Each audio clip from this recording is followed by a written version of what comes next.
구약성경 잠언서 14장 3절 말씀입니다. 함께 봉독하겠습니다. 미련한 자는 교만하여 입으로 매를 자청하고 지혜로운 자의 입술은 자기를 보전하느니라. 아멘. 기도하겠습니다. 하나님 아버지, 어제도 복된 주일을 주 은혜 가운데 보내게 하시고 오늘도 이 시간 주 앞에 나와 첫 시간 하나님께 예배하며 주의 말씀 들을 수 있게 하시는 애 감사드립니다. 언제나 주의 말씀으로 저희를 붙드시고 인도하사 한순간도 내버려 두지 마시고 오직 하나님의 은혜의 손길로 날마다 살아가는 우리 모든 복된 성도들 되게 하여 주옵소서. 간절히 바라옵고 예수님의 이름으로 기도하옵나이다. 아멘. 오늘은 자기 자랑과 미련함이라는 제목으로 하나님 말씀 증거하겠습니다. 이제 오늘 말씀 보면 미련한 자와 지혜로운 자의 언어 생활, 즉 말하는 것, 미련한 자가 말하는 것과 지혜로운 자의 말하는 것, 그것이 서로 상반된, 서로 완전히 다른 결과를 보여주고 있습니다. 그러니까 미련한 자는 교만하여 입으로 매를 자청한다. 그러니까 해를 입는다라는 거고, 지혜로운 자의 입술은 자기를 보전한다라는 것이죠.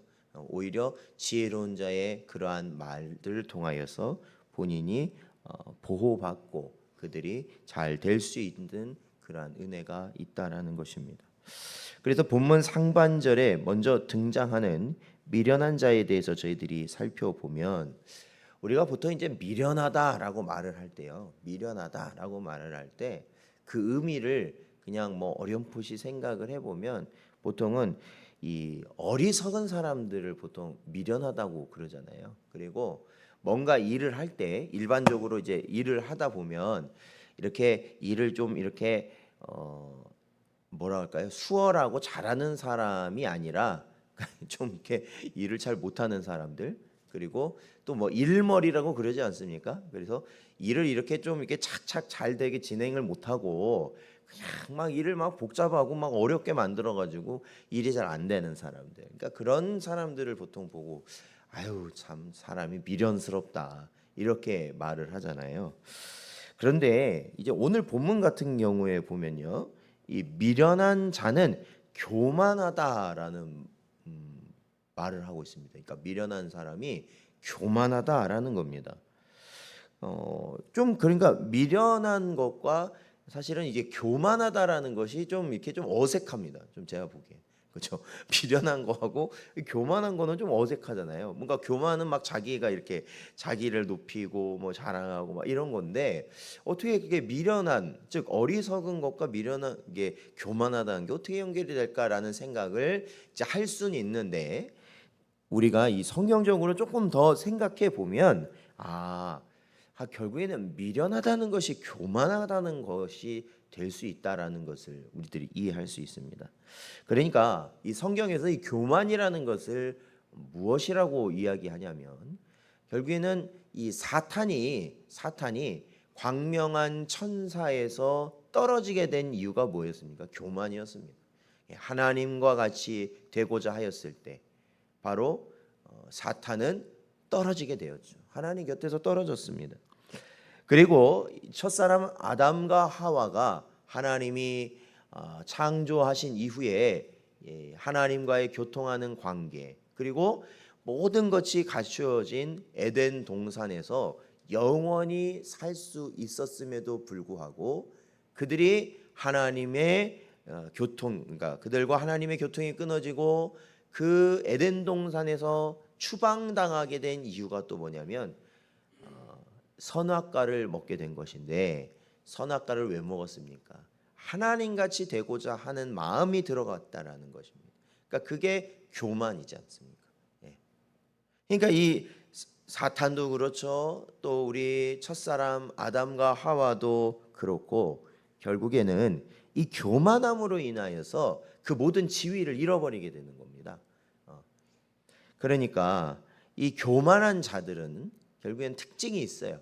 그러니까 자기가 잘났다라고 결국에 말하는 사람은 결국에는 자기가 잘났으니까 누구를 부인하기가 쉬우냐면 하나님을 부인하게 된다라는 겁니다. 하나님을 인정하지 않게 된다라는 것이죠. 저희들이 이제 오늘 잠언서 14장을 보지만 이 잠언서의 시작, 즉 잠언서 1장 7절에는 이렇게 기록되어 있습니다.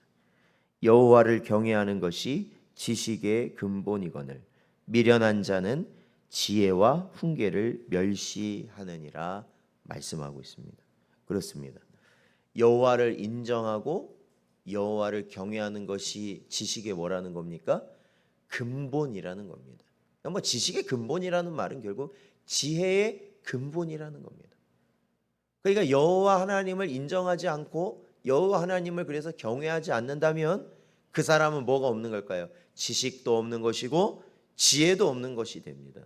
그러니까 결국에는 하나님을 없다 하는 자를 뭐 어떠한 자라고 성경은 이야기하고 있냐면 하나님이 없다 이렇게 말하는 사람이 가장 어리석은 자다라고 성경은 기록하고 있는 것이죠. 그리고 결국 하나님을 없이 하고 하나님을 경외하지 않고 자기 멋대로 살아가면 어떻게 되겠습니까? 저희가 로마서 저희들이 1장 어제 마쳤지만 진노의 대상이 되는 것입니다. 하나님의 진노. 멋대로 살아라. 멋대로 살아라. 대신에 하나님의 진노가 그에게 임하는 것이죠. 그래서 이 교만의 마음을 가지고 사는 것 자체가 뭡니까? 이미 하나님의 진노 가운데 있다라고 말씀드리죠. 그런데 반면 지혜로운 자는 어떻다고 오늘 본문은 말하고 있습니까? 사실 이 미련한 자에 비하면 지혜로운 자는 간단하죠. 지혜로운 자의 입술은 자기를 보전한다라는 것입니다. 그러니까 이것은 미련한 자와는 어떻게 해요? 반대되는 사람이 지혜로운 자 아니겠습니까? 결국엔. 그러니까 하나님을 인정하는 자일 거고 또한 하나님을 경외하는 자일 겁니다. 그래서 그의 마음뿐만 아니라 그의 입술 가운데 즉 그의 삶 가운데 언제나 하나님을 인정하고 하나님을 경외하는 자의 삶의 모습으로 살아갈 것입니다. 그러니까 뭐예요? 자기를 보존한다라는 거예요. 그러니까 그게 살 길이라는 겁니다. 사랑하는 성도 여러분, 우리의 살 길은 다른 거에 있지 않어요. 그렇죠? 돈 몇 푼이 내 손에 있거나 없거나 그게 우리의 삶을 주관할 수가 있는 게 아니잖아요. 그렇죠? 그리고 나의 육신도 그렇죠. 나의 환경도 그렇죠. 그러한 것이 나의 삶을 주관하는 것이 아니라 가장 중요한 것 그것은 바로 하나님을 경외하며 하나님을 인정하는 자의 삶을 사는 자가 복되다라는 것입니다. 그의 삶이 하나님으로부터 보호를 받게 된다라는 것입니다. 사랑하는 성도 여러분, 그렇다면 우리는 어떠한 자입니까? 미련한 자입니까? 아니면 지혜로운 자입니까? 저와 여러분은 하나님이 살아 역사하시고 또한 하나님을 우리가 유일하게 예배하고 경외해야 될 분임을 믿고 살아가는 자들인 줄로 믿습니다. 그렇다면 누구예요? 미련한 자예요? 지혜로운 자예요? 지혜로운 자라는 겁니다. 세상 지식이 많고 없음이 우리의 지혜로움을 판단하는 게 아니라는 거예요. 그 왜 아직도 그걸 헷갈려 하는지 모르겠어요. 왜 세상에서 내가 돈 버는 방법을 잘 모르고 사람 사귀는 방법을 잘 모르고 뭐 그런다고 해서 나는 참 어리석은 그런 게 아니라고요. 우리가 진정 하나님을 인정하고 하나님 한 분만을 예배한다면 그게 진짜 지혜로운 자라는 것입니다. 우리는 저마다 지혜로운 자가 되기를 바랄 것입니다. 그렇다면 우리는 지금이라도 교만의 길을 떠나 하나님을 인정하고 하나님만을 경외하는 자가 되어야 한다는 것이죠. 바로 그 길이 생명과 복의 길이 되는 줄로 믿습니다.